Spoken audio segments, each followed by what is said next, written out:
Good morning बच्चों।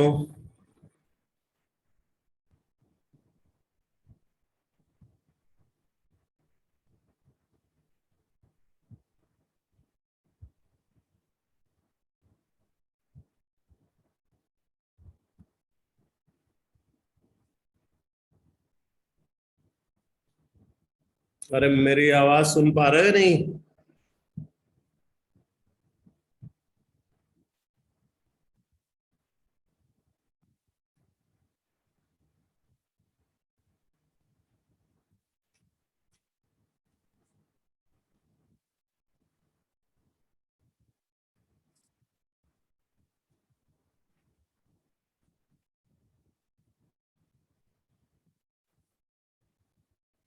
चलो एक क्वेश्चन लिखो।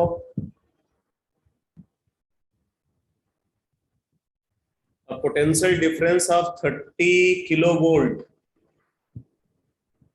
A potential difference of 30 kilovolt is applied across an X-ray tube. Is applied across an X-ray tube. Find the minimum wavelength. Find the minimum wavelength of X-ray produced. Find the minimum wavelength of X-ray produced.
Solve कर पाओगे कि नहीं?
तो क्या question है? क्या question है sir? कहाँ तुम कहाँ खो गए थे? तो बाहर था, अभी आया just. 30 kilo volt potential difference को अप्लाई कर रहे हैं एक एक्सरे ट्यूब के अंदर, तो जो एक्सरे प्रोड्यूस होगी उसका मिनिमम वेवलेंथ क्या होगा?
सही answer.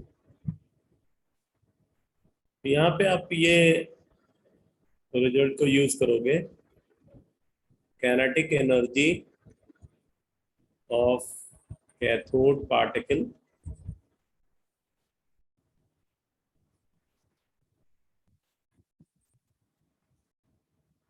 is equal to maximum energy of X-ray। Cathode particle जब मेटल टारगेट को हिट करता है तो वो अपनी एनर्जी को एक्सरे के फॉर्म में रेडिएट करता है। हम एनर्जी लॉसेस को मिनिमाइज करके फिर ये सिचुएशन कंसिडर करते हैं। तो इसका मतलब यहाँ पे जो कैथोड पार्टिकल की काइनेटिक एनर्जी होगी वो क्या हो जाएगी? E into V. E into V is equal to E max of x-ray, यानी कि HC upon lambda minimum. EV is equal to HC upon lambda minimum. तो यहां से अगर आप देखो तो lambda minimum is equal to HC upon EV। ये HC अपॉन E जो है ये 12,400 बाई V एंगस्ट्रॉम ये होता है। 12,400 बाई V एंगस्ट्रॉम। ये HC बाई E की वैल्यू आप याद रखो इसको इन टर्म्स ऑफ एंगस्ट्रॉम। तो अब आप सारी वैल्यू को पुट कर दो, तो 12,400 divided by V 30 into 10 to the power 3 angstrom. तो ये सॉल्व करोगे तो ये कितना आ जाएगा? 12,400 अपॉन 30,000।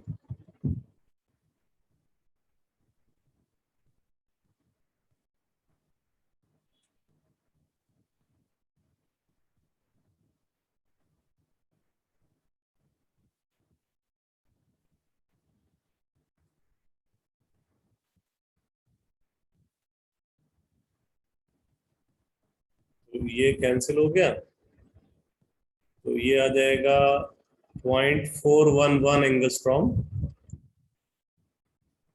यानी कि 4.11 4.413 आता है। 0.413 एंगस्ट्रॉम यानी कि 4.13 into 10 to the power -11 metre. 4.13 आता है ये इंटू 10 पर -11 मीटर। ये क्लियर हुआ बेटा सबको?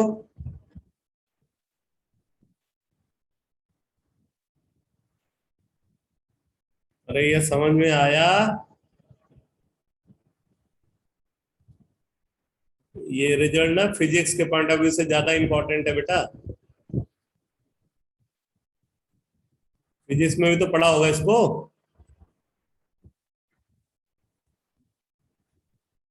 क्यों भाई लावण्या, यस सर। फिजिक्स में पढ़ा था ना इसको। यस सर, पढ़ा था।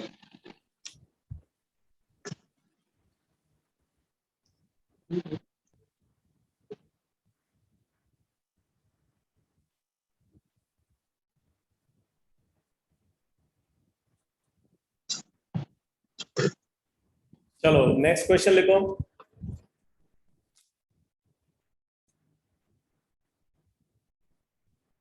In a photoelectric effect experiment, in a photoelectric effect experiment, photons of energy 5 electron volt, photons of energy 5 electron volt are incident on metal surface. Are incident on metal surface.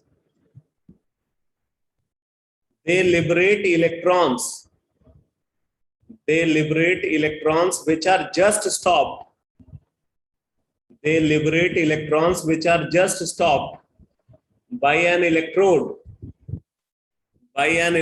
at a potential 3.5 volt. मतलब stopping potential एक तरीके से given with respect to metal. Determine the work function of the metal surface in electron volt.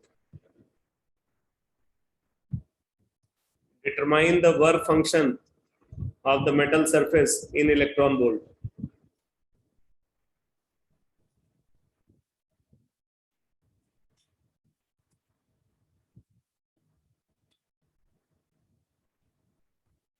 सही है। तो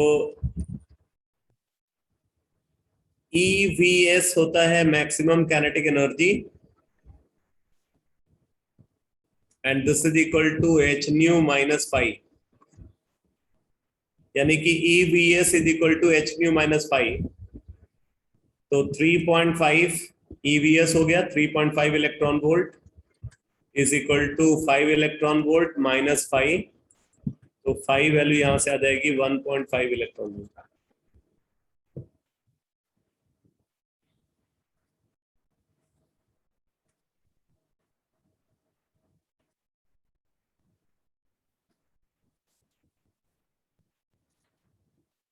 next question लिखो। Two bulbs A and B, two bulbs A and B, two bulbs A and B are emitting monochromatic light. Two bulbs A and B are emitting monochromatic light of wavelength such that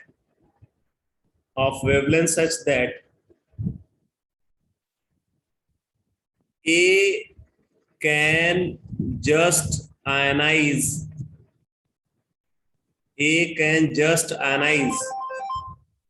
hydrogen. एक minute बेटा।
लिखो। A can just ionize hydrogen atom and B can just ionize helium positive. B can just ionize helium positive ion.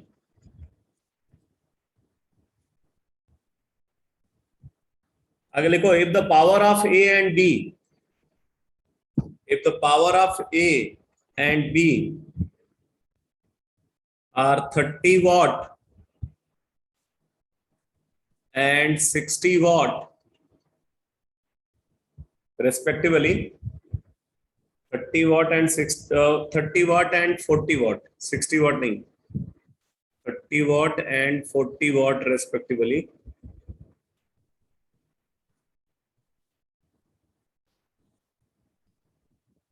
Calculate the ratio of number of photons.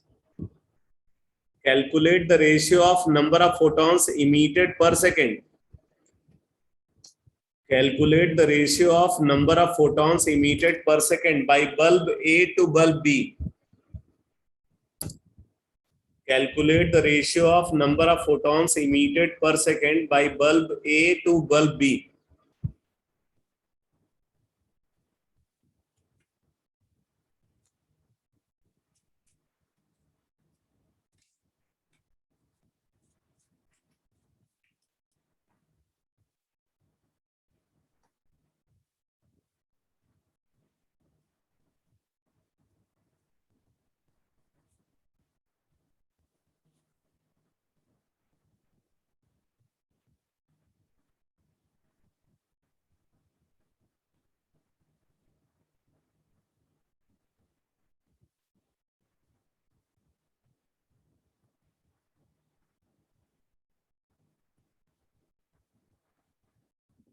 Three is correct answer.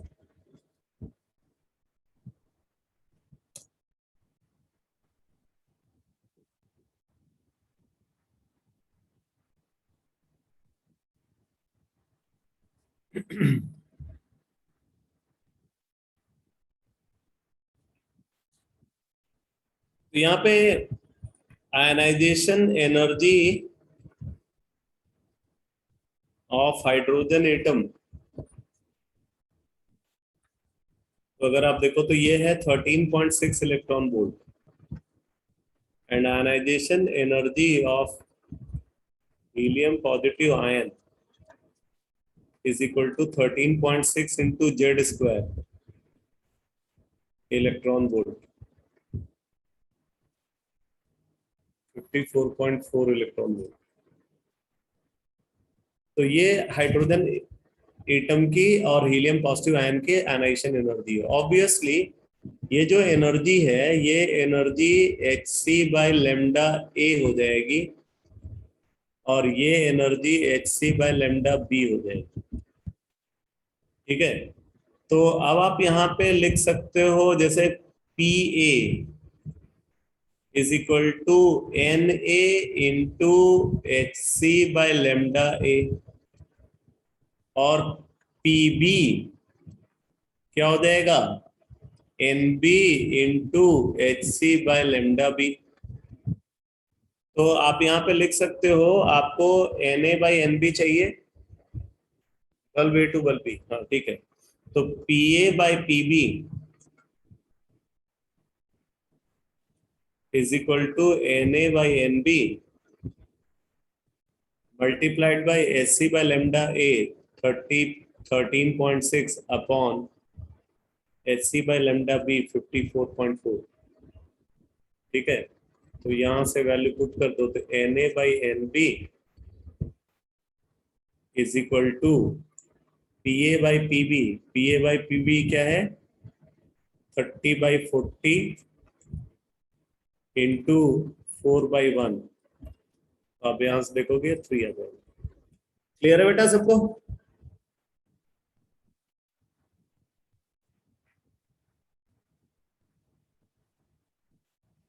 ये समझ में आ गया?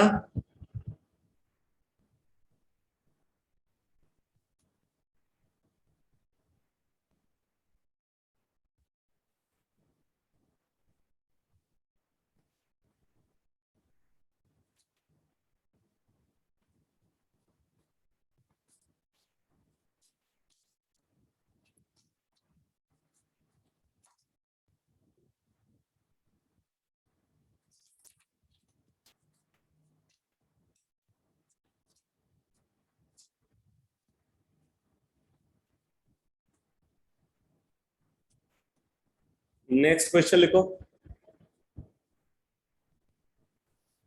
लिखो the critical pressure, the critical pressure and critical temperature, the critical pressure and critical temperature for a gas, the critical pressure and critical temperature for a gas obeying van der Waal equation.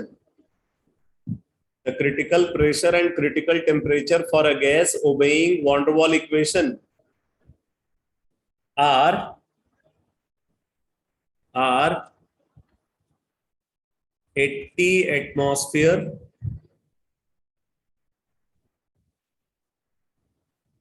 and 87 degrees Celsius. 80 atmosphere and 87 degrees Celsius. आगे लिखो molar mass of the gas, molar mass of the gas is 130 gram per mole. Molar mass of the gas is 130 gram per mole.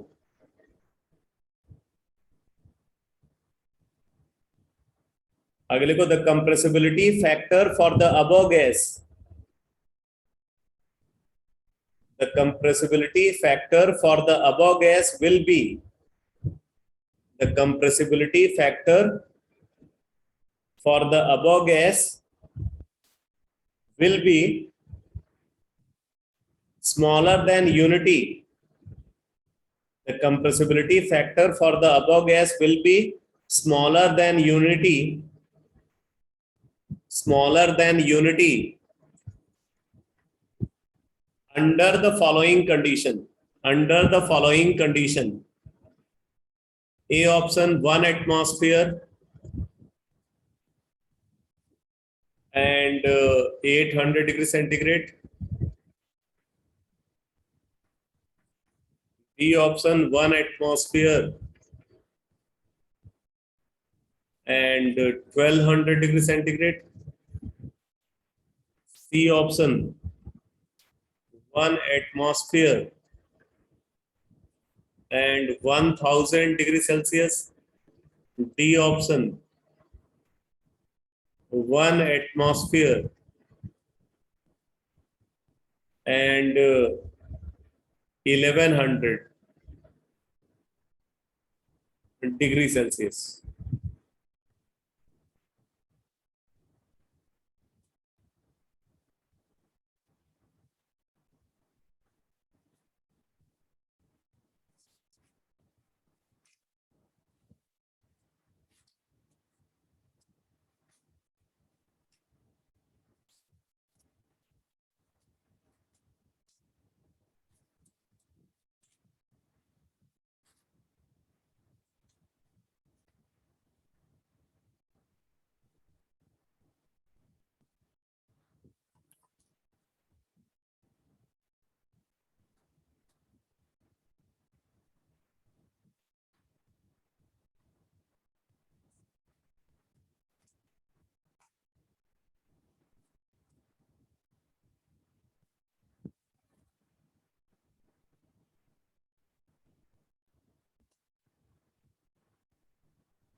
बोलो भाई।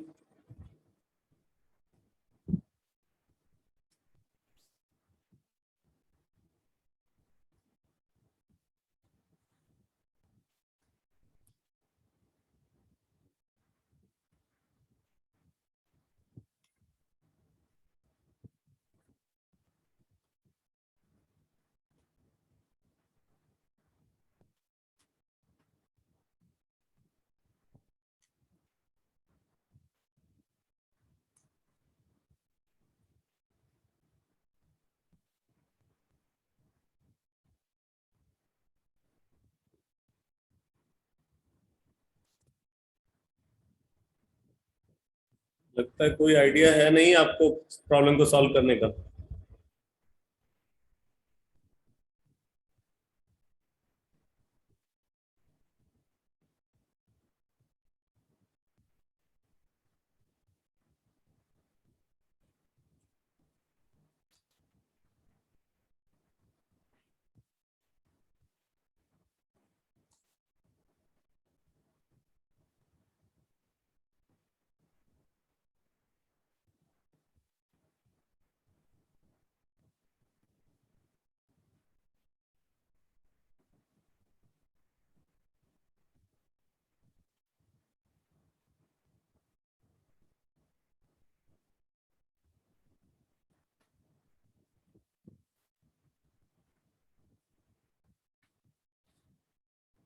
अरे नहीं idea हो तो बताओ, concept बताऊं मैं।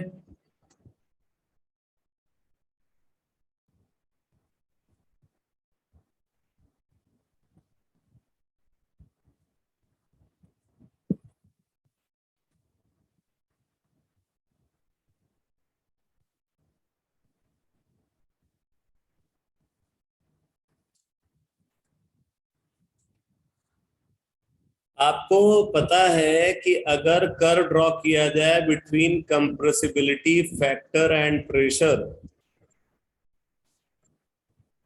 ठीक है, तो ये z is equal to 1 line है, तो बॉयल्स टेम्परेचर पे जो कर्व ऑब्जर्व होता है वो ऐसा कर्व होता है।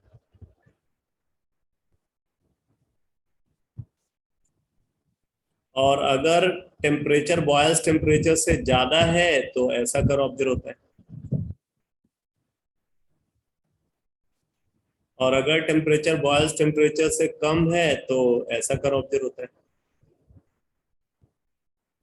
इसका मतलब कि अगर less than 1 value compressibility factor की चाहिए तो जो टेम्परेचर है वो बॉयल्स टेम्परेचर से कम होना चाहिए। तो यहाँ पे क्रिटिकल टेम्परेचर गिवन है। क्रिटिकल टेम्परेचर क्या होता है? 8a/27 RB। और बॉयल्स टेम्परेचर क्या होता है? बॉयल्स टेम्परेचर होता है A/RB। इसका मतलब है कि आप ये बोल सकते हो कि Boyle's temperature is equal to 27/8 times critical temperature. तो 27/8 multiplied by critical temperature. Critical temperature यहाँ पे अगर आप देखोगे इसको 87 डिग्री सेंटीग्रेड मतलब 360 केल्विन। तो यहां से केल्विन में बॉयल्स टेम्परेचर वैल्यू आ जाएगी। कितनी आ जाएगी? 4 2 8 और यहाँ पे 90 और 45। तो ये कितना आ गया भाई?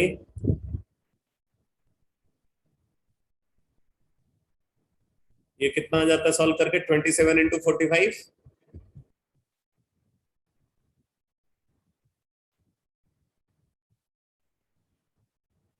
जल्दी जल्दी बताओ।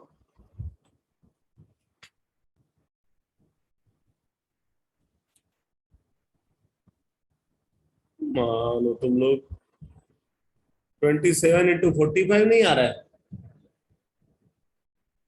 ये? 1:15 हाँ, 1:15 1215 केल्विन। 1215 को अगर आप डिग्री सेल्सियस में कन्वर्ट करोगे -273, तो ये आ जाता है 942 डिग्री सेल्सियस।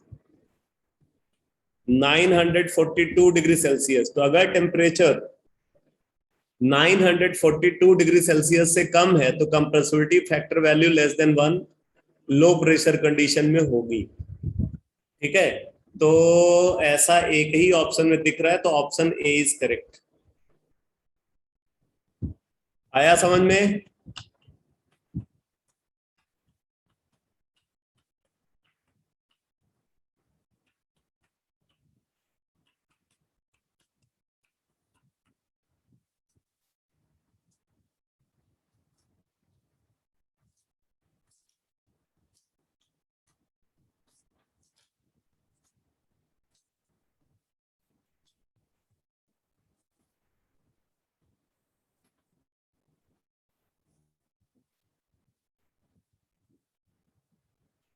क्वेश्चन लिखो, consider the following statements, consider the following statements,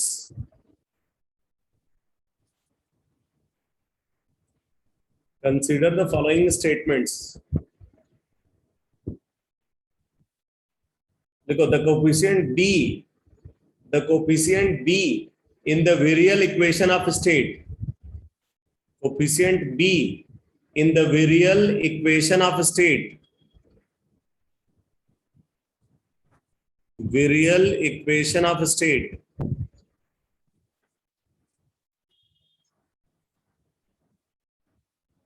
P option is independent of temperature.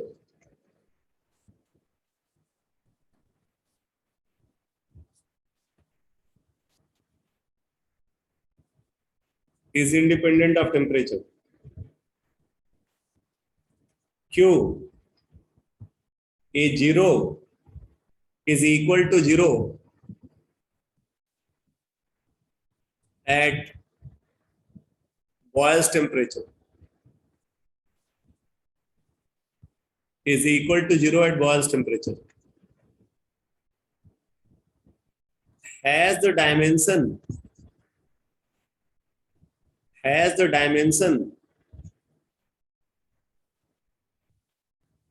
of molar volume.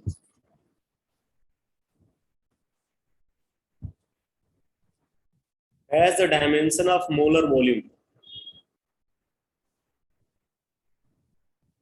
ठीक है, ये विरियल इक्वेशन होती है.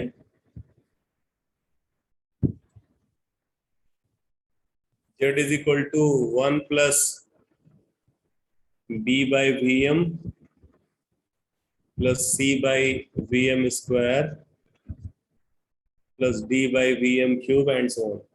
ये विरियल इक्वेशन होती है in terms of molar volume. तो आपसे बोला which of the following statement, which of the above statements are correct. Correct statement आपसे पूछा जा रहा है. तो आप यहाँ पे देख सकते हो कि बॉयल्स टेम्परेचर पे सेकंड विरियल कोफिशिएंट, इसको सेकंड विरियल कोफिशिएंट बोलते हैं. ये मैंने लिखवाया हुआ है कि बॉयल्स टेम्परेचर पे सेकंड विरियल कोफिशिएंट जो है वो 0 हो जाता है. ठीक है, तो इस वजह से जो गैस है वो आइडियलिटी को फॉलो करती है अप टू मॉडरेट प्रेशर. तो यहाँ पे Q सही होगा और ऑब्वियसली यहाँ पे B की जो डायमेंशन होगी वो मोलर वॉल्यूम की डायमेंशन होगी. तो Q और R जो है सही स्टेटमेंट होगा. क्लियर है सबको?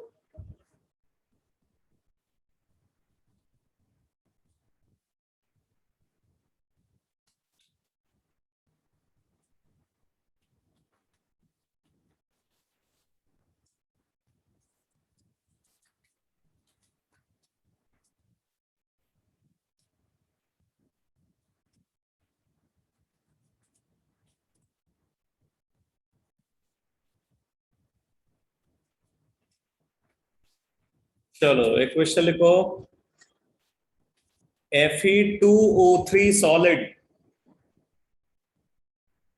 Fe2O3 solid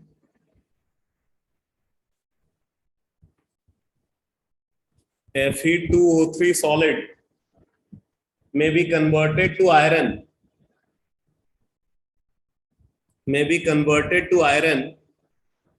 by equation,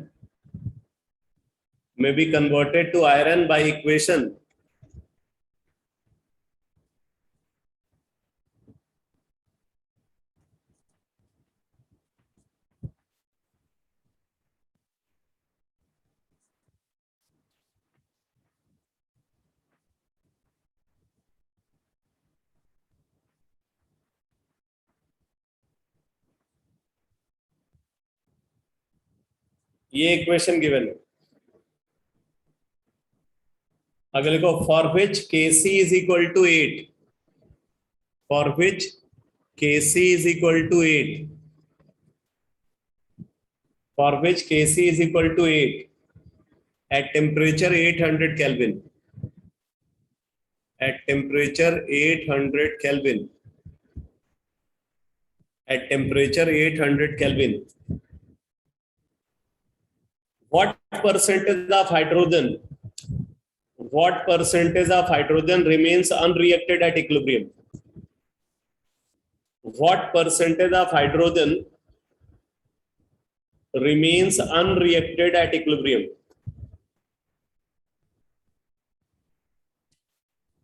What percentage of hydrogen remains unreacted at equilibrium?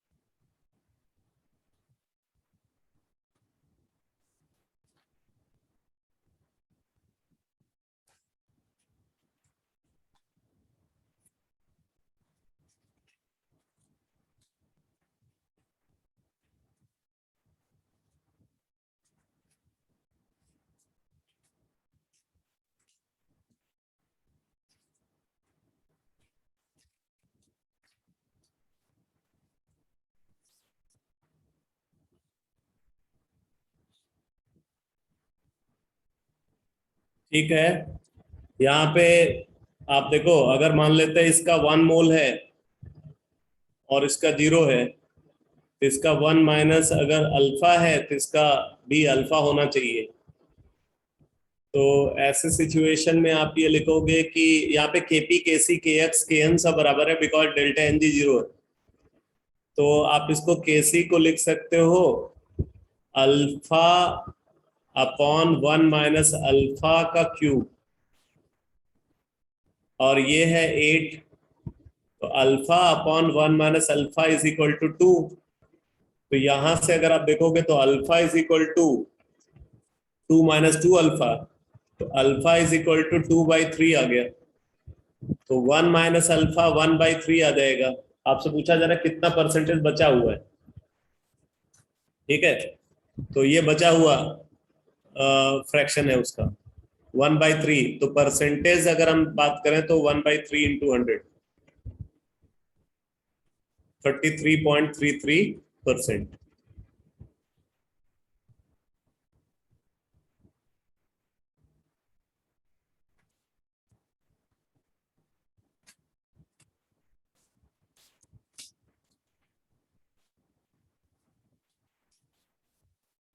एक और क्वेश्चन लिखो, for the equilibrium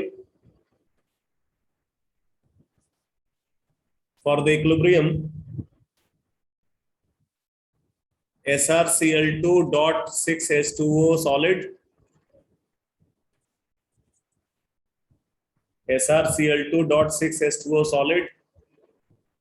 gets converted into SrCl2.2H2O solid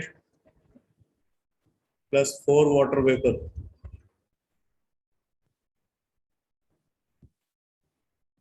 अगले को the equilibrium constant Kp, the equilibrium constant Kp is equal to 16 into 10 to the power minus 12 atmosphere to the power 4 at 1 degree centigrade. At 1 degree centigrade. आगे लिखो, if 1 liter of air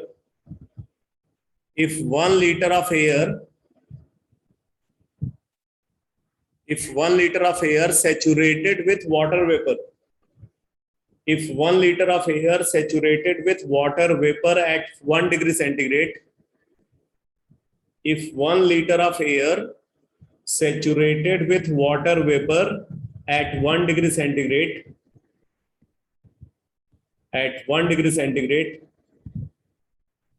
is exposed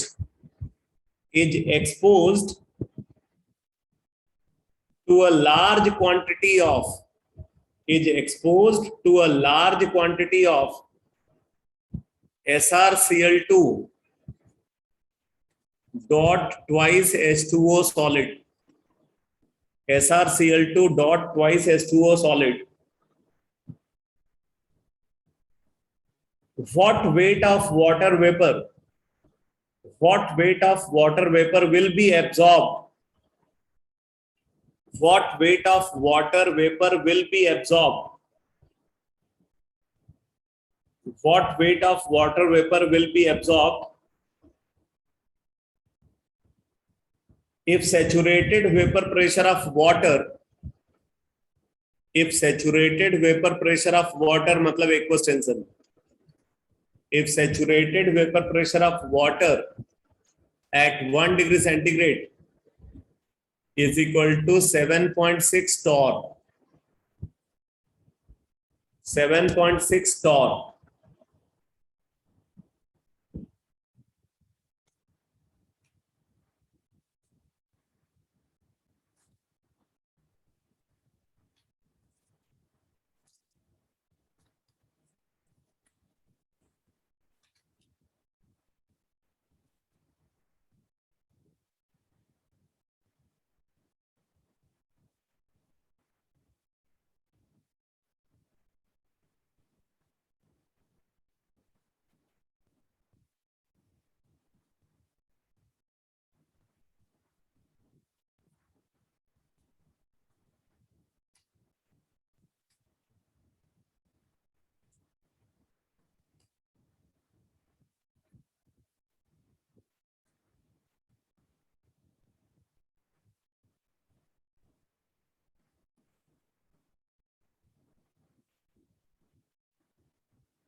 अरे solve कर पाओगे कि नहीं?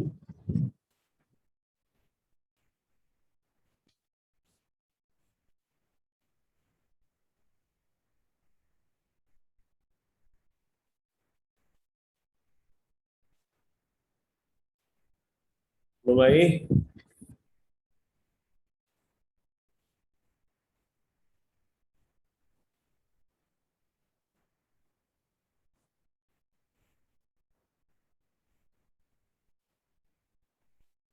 समझ नहीं आ रहा सर। जब समझ नहीं आ रहा तो फिर पहले ही सरेंडर कर देना चाहिए था ना। केपी इज इक्वल टू, अगर मान लो इसका प्रेशर इक्विलिब्रियम पे पी है तो पी टू द पावर 4 लिख सकते हो। और ये है 16 इंटू 10⁻⁻12। यहाँ से प्रेशर ऑफ वाटर वेपर आ जाएगा कितना? ये आ जाएगा, अच्छा 1 मिनट चाहिए अभी तुम्हें।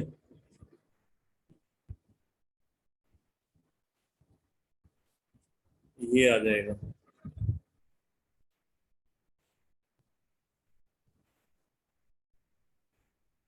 और एक्वस टेंशन जो है इसको भी आप कन्वर्ट कर लो इसमें, एटमॉस्फेयर में।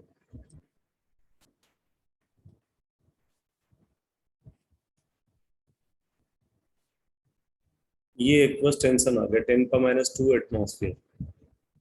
इसमें क्या होगा कि अगर इतना वेपर प्रेशर इस स्ट्रांसियम क्लोराइड सरफेस पे होगा, फिर तो ना तो ये वाटर को एब्जॉर्ब करेगा ना वाटर को लूज करेगा। अगर इसका इक्विलिब्रियम प्रेशर जो है वो इसके बराबर हो जाए तो ये ना तो मॉइस्चर एब्जॉर्ब करेगा ना मॉइस्चर लूज करेगा। लेकिन आप देख रहे हो कि जो सरफेस पे वेपर प्रेशर है वो इससे कम है, तो आप यहाँ पे बोलोगे since PH2O is less than aqueous tension,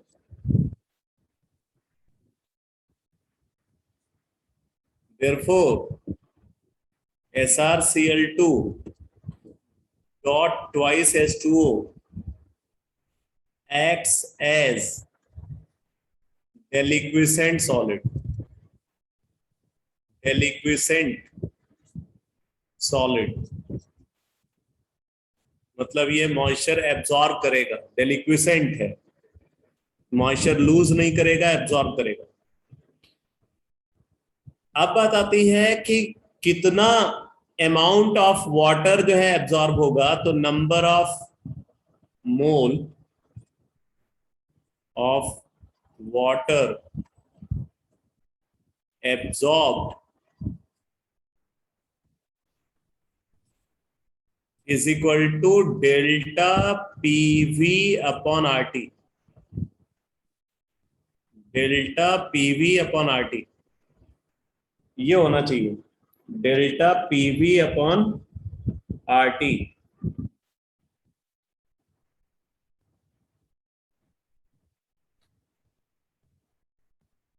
1 litre of air है, हाँ ठीक है। तो number of mole of water absorb delta PV upon RT होगा। डेल्टा PV मतलब ये बेसिकली दोनों के प्रेशर में जो डिफरेंस होगा उसके करस्पॉन्डिंग, ठीक है।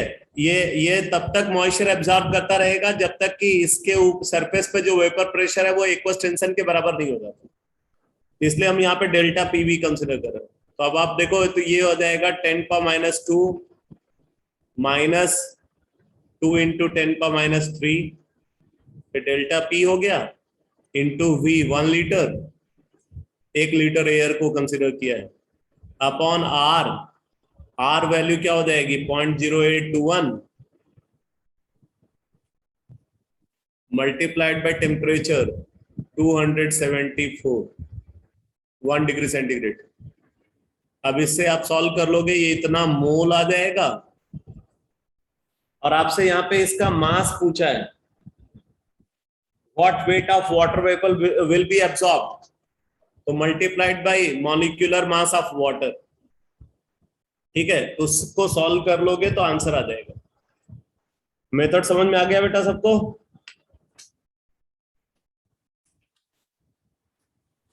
तो वॉल्यूम 1 लीटर कैसे लिया? गिवन है क्वेश्चन में 1 लीटर ऑफ एयर।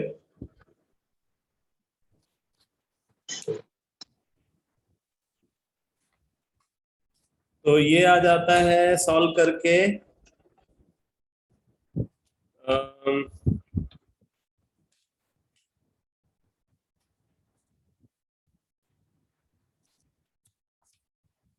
6.4 मिलीग्राम। ठीक है, ये 6.4 मिलीग्राम आ जाता है।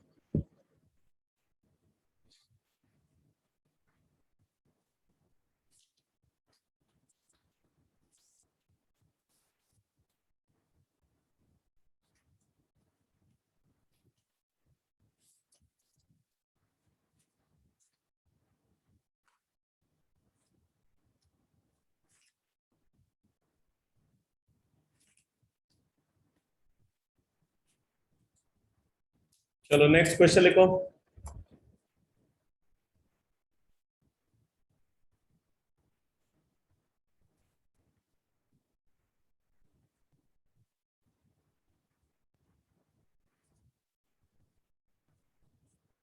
देखो, calculate heat capacity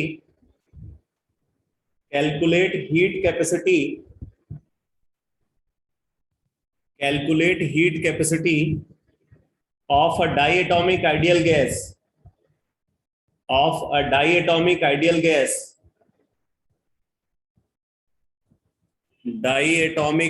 gas molar mass given है 11 ग्राम पर मोल। 11 ग्राम पर मोल। if it is subjected if it is subjected if it is subjected to a process if it is subjected to a process such that if it is subjected to a process such that pressure exerted is directly proportional to pressure exerted is directly proportional to cube of the volume. Pressure exerted is directly proportional to cube of the volume. R is equal to 2 calorie per mole per Kelvin.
गलत।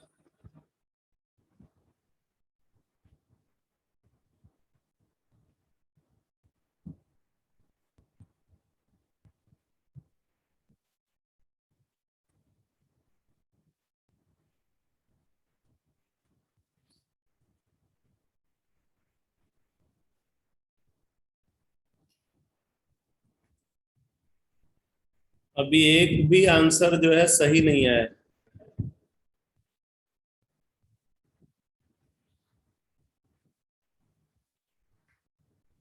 ये आप यहाँ पे देखना, ये आ जाएगा P is equal to K into V cube, यानी कि P V to the power -3 is equal to K. ये पॉलीट्रॉपिक प्रोसेस है, polytropic process.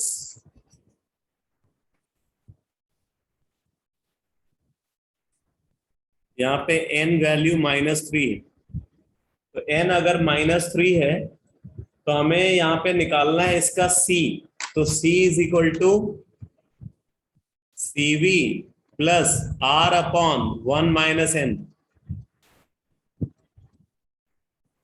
C is equal to CV plus R upon 1 minus n, ये होता है polytropic process के लिए। तो CV जो है यहाँ पे जो गैस हम कंसिडर कर रहे हैं, ये गैस कैसी है भाई? डाई एटॉमिक आइडियल गैस है, डाई एटॉमिक आइडियल गैस है। तो यहाँ पे जो CV होगा वो क्या हो जाएगा? 5/2R। CV क्या होगा इसका? अरे बोलो। 5R/2 sir. तो 5/2R CV हो गया, plus R upon 1 minus n। n value यहाँ पे -3 है, तो plus R upon 1 minus n। तो अब आप देख लो 5R/2 प्लस R/4, मतलब 10R/4 plus R/4 means 11R/4। ठीक है, 11R/4 सही तो बता रहा हूं। तो यहाँ पे आंसर ही गलत क्यों मैंने क्या?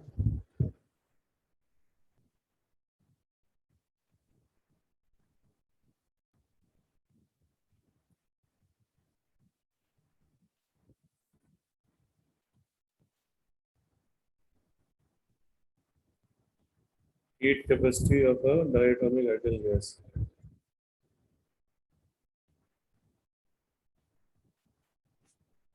तो ये आ जाएगा 11R/4।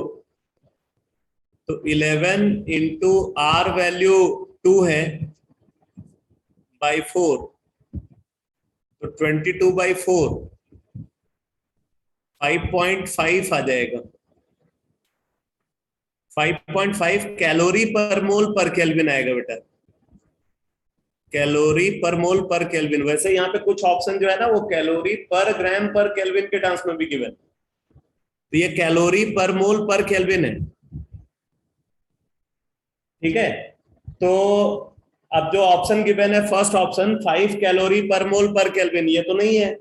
सेकंड ऑप्शन है 11 कैलोरी पर ग्राम पर केल्विन, तो हमें वो भी चेक करना पड़ेगा। तो अगर 5.5 कैलोरी पर मोल पर केल्विन है तो 5.5/11 कैलोरी पर ग्राम पर केल्विन हो जाएगा। तो 0.5 कैलोरी पर ग्राम पर केल्विन ये एक ऑप्शन है, यही होना चाहिए। सी ऑप्शन है 0.5 कैलोरी पर ग्राम पर केल्विन। क्लियर है बेटा सबको?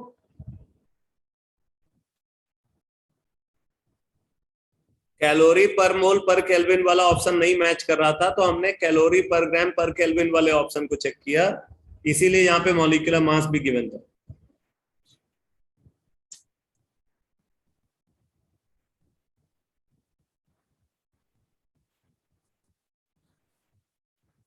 नेक्स्ट क्वेश्चन लिखो।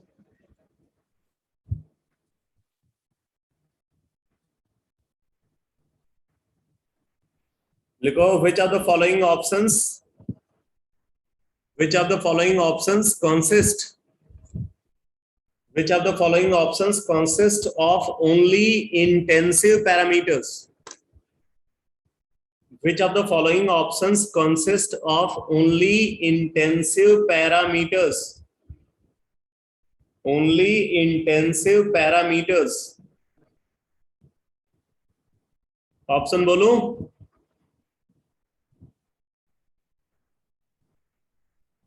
बोलो Yes. भाई। चलो। First option, pH of solution, temperature and volume. सही है गलत है?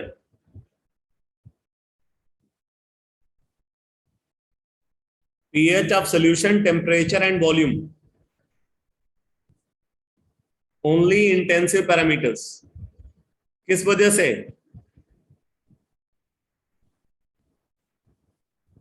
किस वजह से फॉल्स है? हाँ, वॉल्यूम एक्सटेंसिव होता है। Second option, change in pressure, specific heat capacity. दूसरा ऑप्शन बोल रहा हूं, change in pressure, specific heat capacity, molar internal energy and electromotive force, EMF। फिर से रिपीट कर रहा हूं, change in pressure, specific heat capacity, molar internal energy and EMF।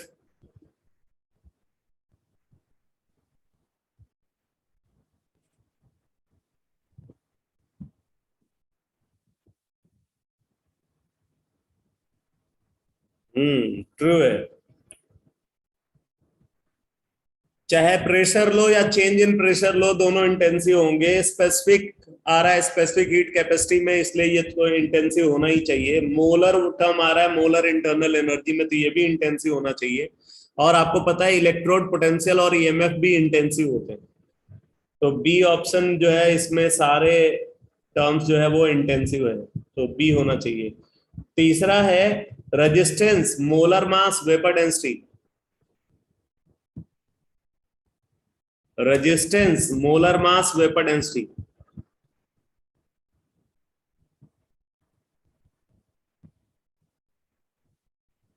Resistance, molar mass, vapour density.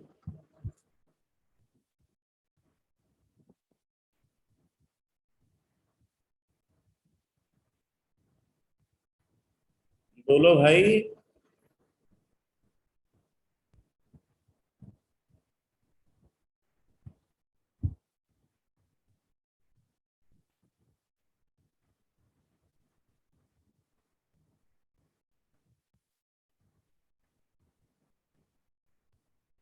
False है, और निशिता ने बोला है वेपर डेंसिटी की वजह से। हाँ, रेजिस्टेंस की वजह से। रेजिस्टेंस जो होता है वो एक्सटेंसिव होता है, स्पेसिफिक रेजिस्टेंस जो है वो इंटेंसिव हो जाता है। रेजिस्टिविटी जो होती है वो इंटेंसिव होती है, रेजिस्टेंस एक्सटेंसिव होता है।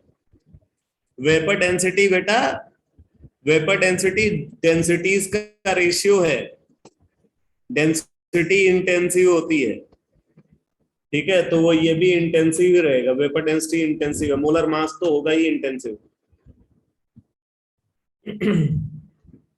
इसी तरीके से चौथा ऑप्शन है डेंसिटी, मास एंड टेम्परेचर। तो ऑब्वियसली मास आ गया, इसलिए ये क्या हो जाएगा, एक्सटेंसिव हो जाएगा।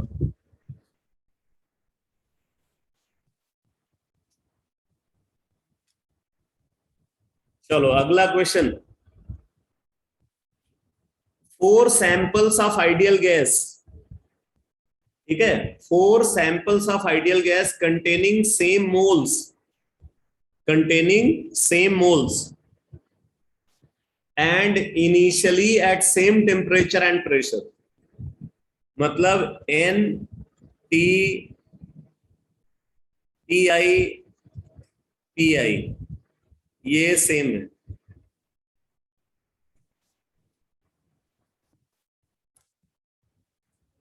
Four samples of ideal gas containing same moles and initially at same temperature and pressure are subjected to 4 different processes.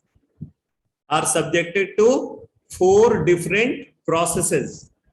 ठीक है, वो प्रोसेसेस कौन कौन से हैं? फर्स्ट प्रोसेस है reversible isothermal expansion. Reversible isothermal expansion,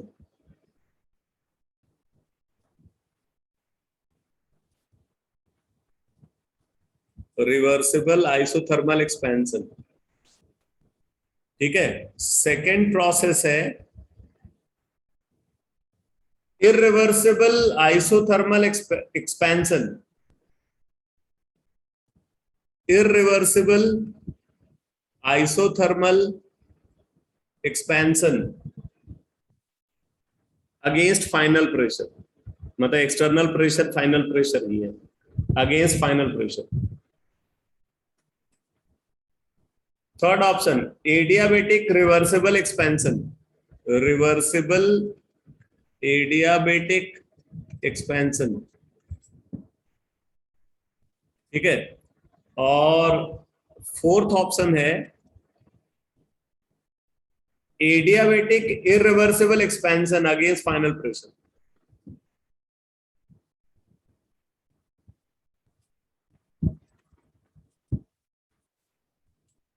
against final pressure, ठीक है। ये चार प्रोसेसेस डिफाइंड है। लिखो if in all the cases, if in all the cases, if in all the cases final pressure is seen, if in all the cases final pressure is seen, if in all the cases final pressure is seen, then what will be the order? Then what will be the order? Then what will be the order of final temperature in the above cases? What will be the order of final temperature in the above cases? मतलब अगर मान लो यहाँ पे final temperature TA है, यहाँ पे final temperature TB है, यहाँ पे फाइनल टेम्परेचर TC है, यहाँ पे फाइनल टेम्परेचर TD है, ठीक है। तो आपको इनका ऑर्डर बताना है।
PA is equal to TB है,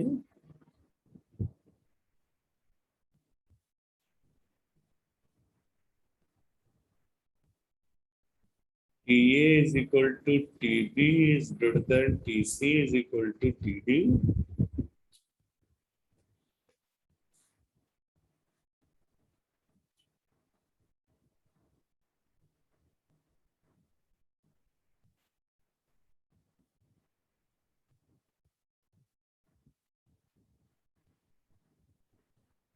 अगर आप पीवी डायग्राम के टर्म्स में इसको ड्रॉ करो, इनिशियल कंडीशन सेम है, तो अगर ये आइसोथर्मल प्रोसेस के केस में, रिवर्सिबल आइसोथर्मल प्रोसेस के केस में कर्व है, तो ऐसा कर रिवर्सिबल एडियाबेटिक प्रोसेस में होगा।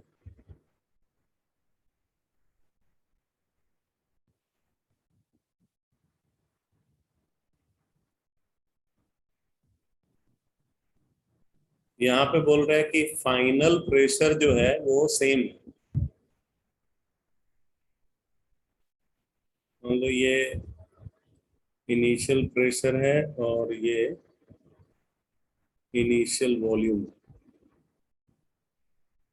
फाइनल प्रेशर सेम है सारे केसेस में।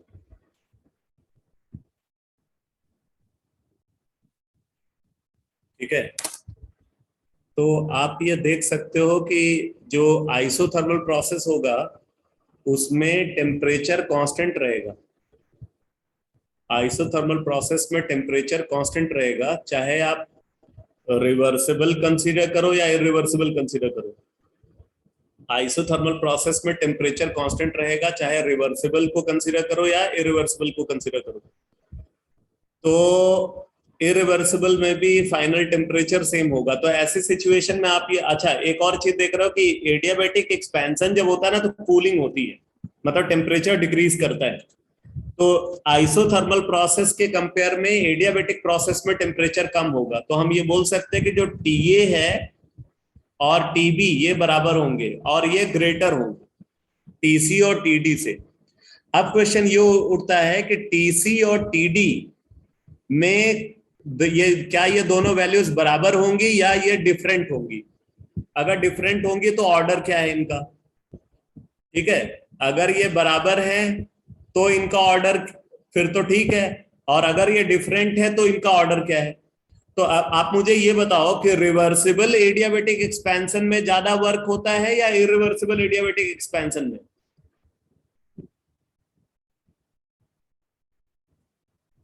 रिवर्सिबल एडियाबेटिक एक्सपेंशन में ज्यादा वर्क होता है या इरिवर्सिबल एडियाबेटिक एक्सपेंशन में। अगर हम एक्सपेंशन कर रहे हैं तो रिवर्सिबल प्रोसेस पे वर्क डन ज्यादा होता है या इरिवर्सिबल प्रोसेस में, बोलो।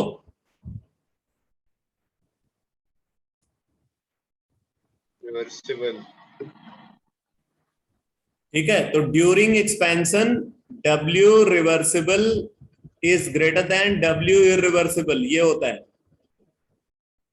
अगर आप एक्सपेंशन कर रहे हैं।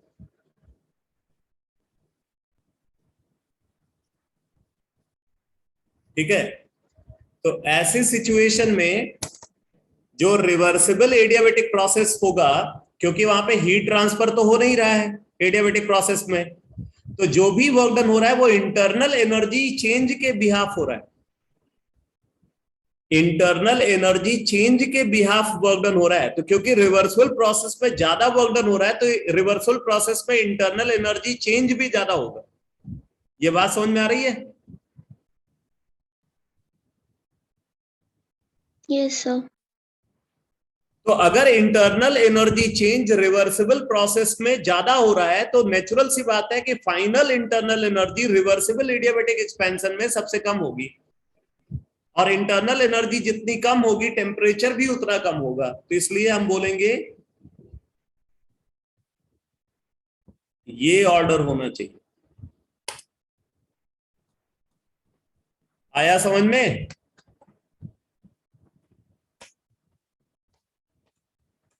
अरे बोलो भाई। Yes sir. खाली तुम्हें समझ में आया, बाकी लोग नहीं समझ में आया।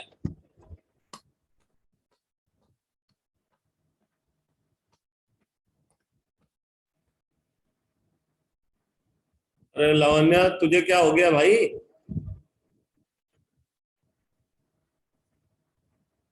आ गया सर। आ गया, अच्छा तो फिर एकदम आवाज ही नहीं निकली।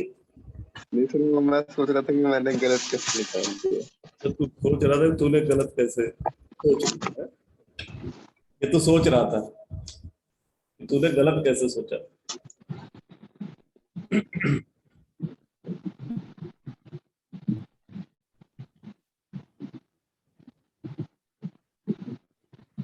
ऐसे कुछ कंसेप्चुअल क्वेश्चन जो होते हैं ना, उनको सॉल्व करने में मजा आता है।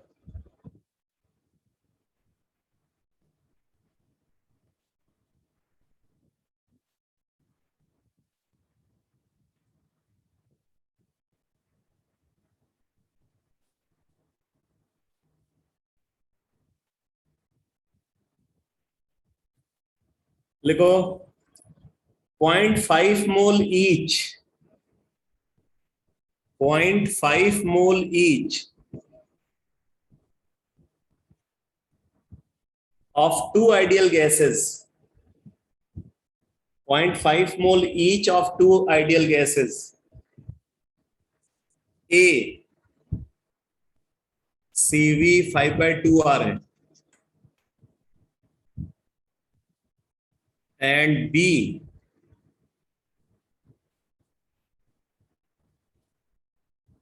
CV 3R है, are taken in a container, are taken in a container, are taken in a container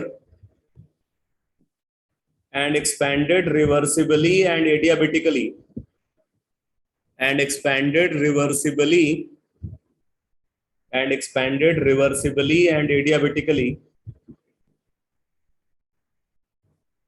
and expanded reversibly and adiabatically. During this process temperature of gaseous mixture, during this process temperature of gaseous mixture decreased from, during this process temperature of gaseous mixture decreased from 350 Kelvin to 250 Kelvin.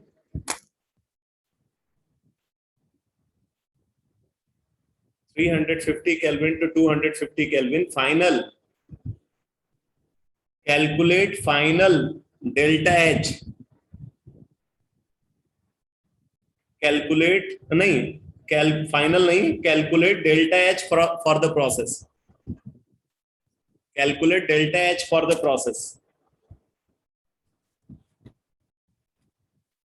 delta H for the process.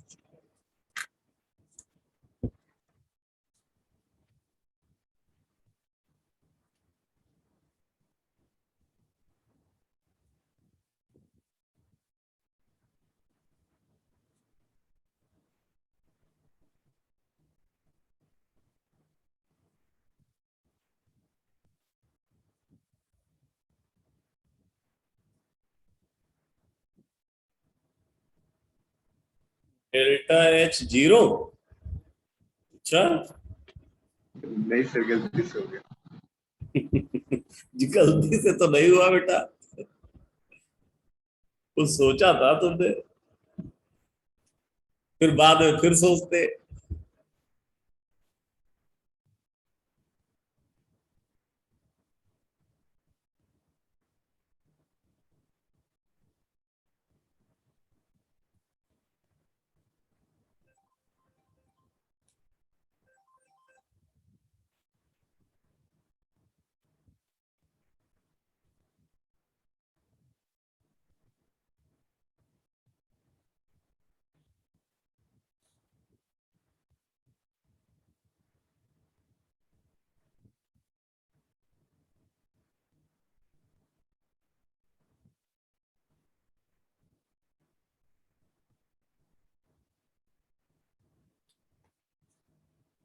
Answer are के terms में बताना।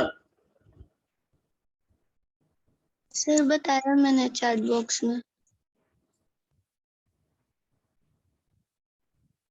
-375 are, हाँ ये सही है। कैसे solve किया बताओ? सर सीपी मिक्स, पहले सीवी मिक्सचर निकाला और सीपी मिक्सचर निकाला, उससे N1 C1 + N2 C2 divide by N1 + N2, फिर delta H NCP delta T। Very good, very good. पहले सबसे पहले यहाँ पे सीवी मिक्सचर कैलकुलेट करेंगे, वो हो जाएगा 0.5 into 5/2R plus 0.5 into 3R divided by 1, N1 CV1 plus N2 CV2 divided by N1 plus N2। तो यहां से अगर आप देखो तो ये आ जाएगा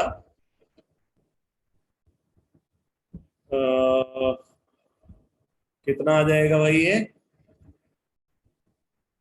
Sir, 11R/4. 2.5/2r plus 1.5r, तो 5.5r आ जाएगा ना ये। हाँ 11r/2 एकदम सही है, 11r/2। सर 11/4। 11r/4 आ रहा है। Yes, sir. लोग सही बोल रहे हो भाई। 11r/4 सीवी मिक्सचर आ गया, तो सीपी मिक्सचर आ जाएगा सीवी मिक्सचर प्लस आर, तो 11/4r प्लस आर, तो 15/4r आ जाएगा सीपी मिक्सचर। फिर delta H is equal to N total into CP mixture into delta T, तो एन टोटल 1 हो गया, CP mixture 15/4r multiplied by delta T minus 100, तो minus 1500/4r minus 375r, ये आ जाएगा। ठीक है ना।